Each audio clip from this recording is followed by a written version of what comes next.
আর্জেন্টিনার ফুটবল ইতিহাসে এবার যুক্ত হতে যাচ্ছে এক নতুন অধ্যায়। বাবাদের পর ছেলেদেরও বিশ্বকাপ যাত্রা। 2026 ফিফা বিশ্বকাপে লিওনেল স্কালোনির দলে জায়গা করে নিয়েছেন এমন দুই তরুণ ফুটবলার, যারা শুধু প্রতিভার কারণেই নয়, বরং পারিবারিক ঐতিহ্যের কারণেও উঠে এসেছেন আলোচনায়। এই তালিকায় সবচেয়ে আলোচিত নাম নিকো পাজ। স্পেনে জন্ম নেওয়া এই মিডফিল্ডারের বাবা ছিলেন আর্জেন্টিনার সাবেক ডিফেন্ডার পাবলো পাজ। তিনি 1998 বিশ্বকাপে আর্জেন্টিনার জার্সি গায়ে খেলেছিলেন।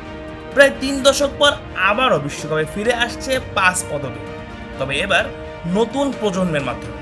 অন্যদিকে ইতালিতে জন্ম নেওয়া তরুণ ফরওয়ার্ড জুলিয়ানো সিমিওনে এগিয়ে চলেছেন নিজের পরিচয় করার পথে।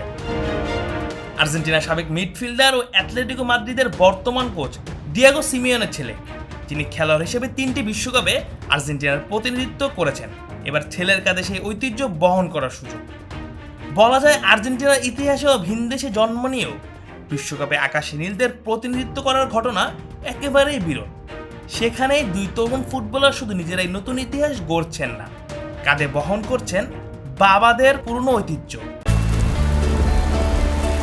মায়ের ওষুধের টাকাটা দিও। নিয়ে নিও। সে কখন থেকে বলছো নিও নিও, দিবাটা কখন? তুমি যখন বলো দিও, আমি তখন করি নিও। হাতে যখন নিও তখন বিল পে, ফান্ড ট্রান্সফার অথবা সেভিংস সবই হবে টেনশন ফ্রি। এই তোমার নিও। তাহলে আমার মোবাইল বিলটাও দিও। আপনি বলেন দিও, এমটিভি বলে নিও। লিওনেল স্কালোনির অধীনে আর্জেন্টিনার জাতীয় দল সাম্প্রতিক বছরগুলোতে ইউরোপ ও আমেরিকায় বসবাসরত আর্জেন্টাইন বংশোদ্ভূত তরুণদের খুঁজে বের করার প্রক্রিয়া আরও জোরদার করেছে। লক্ষ্য একটাই, বিশ্বজুড়ে ছড়িয়ে থাকা প্রতিভাকে এক ছাতার নিচে আনা। ফুটবল বিশ্লেষকদের মধ্যে পাজ ও সিমিওনের উত্থান শুধু পারিবারিক উত্তরাধিকার নয়, বরং আধুনিক আর্জেন্টিনার ফুটবল কাঠামোর সফলতারও প্রতিফলন। একজন সৃজনশীল মিডফিল্ডার এবং আরেকজন গতিময় উইঙ্গার, দুজনেই ভিন্ন ধরনের শক্তি নিয়ে এই স্কোয়াডে জায়গা করে নিয়েছে। বিশেষ করে ইটালিয়ান লিগে কোমর হয়ে নিকো পাজ তার ক্যারিয়ারের সেরা ফর্মে ছিলেন। অন্যদিকে বাবার অধীনে স্প্যানিশ জায়ান্ট অ্যাটলেটিকো মাদ্রিদে খেলা জুলিয়ানো সিমিওনো ছিলেন এই সিজনে খেলার মধ্যেই।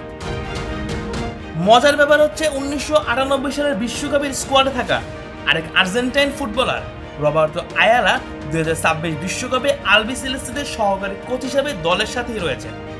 অর্থাৎ এক সময় যাদের বাবাদের সাথে খেলেছেন, আজ তাদেরই গুরু হিসেবে রয়েছেন। নিজের হাতেই গড়ে তুলছেন নতুন এক প্রজন্ম। সব মিলিয়ে 2026 বিশ্বকাপ আর্জেন্টিনার জন্য শুধু শিরোপা ধরে রাখার লড়াই নয়, বরং এক নতুন প্রজন্মের উত্থানের গল্প হতে যাচ্ছে, যেখানে বাবার হাত ধরে শুরু হওয়া যাত্রা এবার ছেলেদের পায়ে নতুন রূপ নেবে। Mujahidul Islam Zahid, on field.